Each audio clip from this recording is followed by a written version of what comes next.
The 1960s were a turbulent decade for India's relations with its two northern neighbors, Pakistan and China. While India and China fought a war in 1962, which resulted in a defeat for the grossly unprepared Indian army, Pakistan raided India and was pushed back in 1965 at the cost of heavy loss on the aggressor's side. Yet, despite this bloodshed, there was no end to hostilities. In 1965, while India was engaged in a war with Pakistan, sensing the opportunity to flex its muscles, China told Indian soldiers to clear Nathula and Jelepla passes. India's 17 Mounted Division cleared Jelepla but did not agree to withdraw from Nathula. And thus a standoff ensued at Nathula, which triggered what is often called the Second Sino-Indian War, as it happened soon after the devastating 1962 war, due to which tensions were already running high.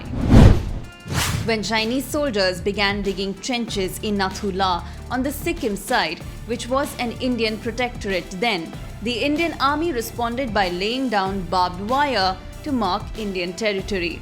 This charge was given to a unit of the 70 Field Company of Engineers and the 18 Rajputs.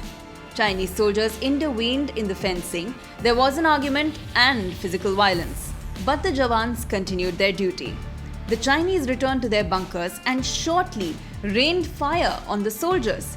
This unexpected escalation caught Indian soldiers by surprise, and there were losses. At the same time, a small unit of 2 grenadiers led by Captain Dagar and 18 Rajput led by Major Harbhajan Singh tried to cover their comrades, but the 2 men died in the line of duty. This loss of 2 brave heroes prompted vigorous fire from the Indian soldiers, which shook the aggressors. From vantage points in Sebula and Camel's Back, India responded to the Chinese with heavy artillery power. India kept up the response for 3 days. Indian positions worked to their advantage and the Jawans were able to beat back the Chinese. 5 days after the clashes had started, an uneasy ceasefire was arranged.